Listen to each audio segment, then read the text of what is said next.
కళ్యాణ లక్ష్మిషాదీ ముబారక్ పథకాలను రద్దు చేసేందుకు కాంగ్రెస్ ప్రభుత్వం కుట్ర చేస్తోందని బీఆర్ఎస్ చందుర్తి మండల అధ్యక్షుడు మ్యాకల ఎల్లయ్య ఆరోపించారు.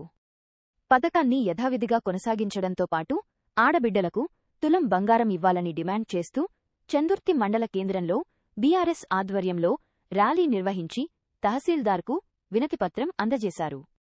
ఈ సందర్భంగా ప్రభుత్వానికి వ్యతిరేకంగా నినాదాలు చేశారు. ఇచ్చిన హామీలను నెరవేర్చకపోతే ప్రజలు తగిన గుణపాఠం చెబుతారని ఎల్లయ్య హెచ్చరించారు. కొనసాగించాలి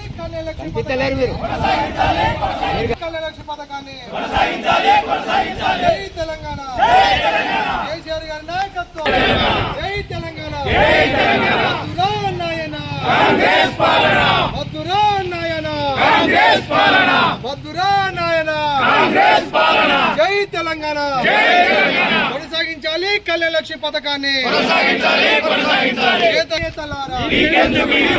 చేతగాని నేతలారా కళ్యాణ లక్ష్మి పథకాన్ని పునరుద్ధరించాలి. ప్రభుత్వం పేదల సంక్షేమం కోసం కళ్యాణ లక్ష్మి పథకాన్ని ప్రవేశపెట్టింది. ఈ కాంగ్రెస్ ప్రభుత్వం కళ్యాణ లక్ష్మి పథకాన్ని రిజర్వేషన్ కుట్రపడుతుందని టీఆర్ఎస్ చంద్రబాబు మండల శాఖ పక్షాన ఈ వారం రాష్ట్ర ప్రభుత్వానికి విన్నవించాలని కోరుతూ మీకు ఈ వినతిపత్రం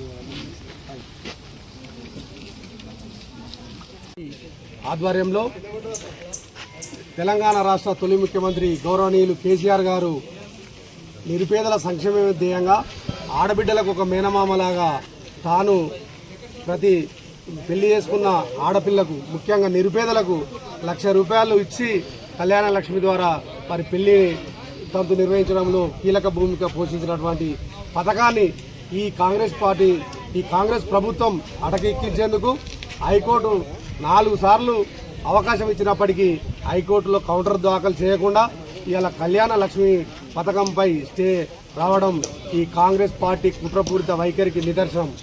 బీఆర్ఎస్ పార్టీ సోషల్ మీడియా ప్రశ్నించినందుకు సుప్రీంకోర్టులో లక్షల రూపాయల వకీళ్లకు దారదత్తం చేస్తూ కేసులు వాదిస్తున్నటువంటి ఈ రాష్ట్ర సర్కార్ కళ్యాణ లక్ష్మిపై హైకోర్టులో కౌంటర్ వేయకుండా ఈ పథకాన్ని అటకెక్కించేందుకు కుట్ర పన్నుతుంది. ఇలాంటి చర్యలు మానుకోవాలి. గ్రామీణ ప్రాంతాల్లో ముఖ్యంగా పేద బిడ్డలకు పెళ్లిళ్ళు చేయాలంటే ఇలా తల్లిదండ్రులు అనేక అవస్థలు పడాల్సినటువంటి దుస్థితి నెలకొంది. వారికి కంటితూర్పు చర్యగా వారికి మేనమామగా నిలబడి కళ్యాణ లక్ష్మిని ప్రతిష్టాత్మకంగా ప్రవేశపెట్టి పేద ప్రజలకు మేనమామై ఆ పథకాన్ని ఇప్పటి వరకు దిగ్విజయంగా కొనసాగిస్తున్నటువంటి తరుణంలో కాంగ్రెస్ పార్టీ తులం బంగారం ఇస్తాం, మేము అధికారంలోకి వస్తే ₹1,00,000 ఇస్తామని ప్రగల్భాలు పలికి ₹1,00,000 ఇచ్చుడేమో కానీ తులం బంగారం అసలు ఊసే లేదు. ₹1,00,000 ఎసరు పెట్టే పరిస్థితి నెలకొంది.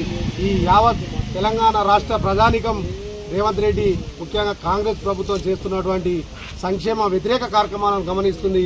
మీకు బుద్ధి చెప్పే టైం ప్రజలు వేచి చూస్తున్నారు. కాబట్టి పేద ప్రజల సంక్షేమం కోసం కేసీఆర్ గారి మీద ఉన్నటువంటి పగతోని కేసీఆర్ గారికి పేరు వస్తుందన్నటువంటి ఒక దుర్బుద్ధితోని కళ్యాణ లక్ష్మి తొలగించడం సబబు కాదు. పేద ప్రజల సంక్షేమం కోసం కళ్యాణ లక్ష్మి పథకాన్ని యథావిధిగా కొనసాగించాలని డిమాండ్ చేస్తూ ఈరోజు చందుర్తి మండల బీఆర్ఎస్ పార్టీ పక్షాన గౌరవ తహసీల్దార్ గారికి చందుర్తి తహసీల్దార్ గారికి వినతిపత్రం ఇచ్చి ఈ రాష్ట్ర ప్రభుత్వాన్ని కళ్ళు తెరిపించాలని మరోమారు మేము వారిని విజ్ఞప్తి చేసి ఈ రాష్ట్ర ప్రభుత్వం కూడా వెంటనే కళ్యాణ లక్ష్మి పథకంతో పాటు ఇచ్చిన మాట ప్రకారం తులం బంగారం ప్రతి ఒక్కరికి ఇవ్వాలని, లేని పక్షంలో ఇప్పటికే మీరు ఇచ్చినటువంటి హామీలు ఏ ఒక్కటి పూర్తి చేయకుండా పింఛన్లు 4,000 అన్నారు, దానికి ఊసే లేదు. ఉన్న పింఛన్లు తొలగించే దుస్థితి నెలకొంది. ఇప్పటికే రైతు బీమాకు మొన్న 4 రోజుల క్రితమే కాలం చెల్లింది. ఇప్పటి వరకు ఆ ప్రీమియాన్ని పునరుద్ధరించలేదు. ఇట్లాంటి సంక్షేమ వ్యతిరేక కార్యక్రమాలకు పాల్పడుతున్నటువంటి కాంగ్రెస్ ప్రభుత్వానికి బుద్ధి చెప్పేందుకు సమయం ఆసన్నమైంది. కాబట్టి మా చందుర్తి బీఆర్ఎస్ మండల శాఖ పక్షాన ఈ రాష్ట్ర ప్రభుత్వాన్ని పేద ప్రజలకు ఇచ్చినటువంటి ప్రతి హామీని నెరవేర్చాలని డిమాండ్ చేస్తూ జై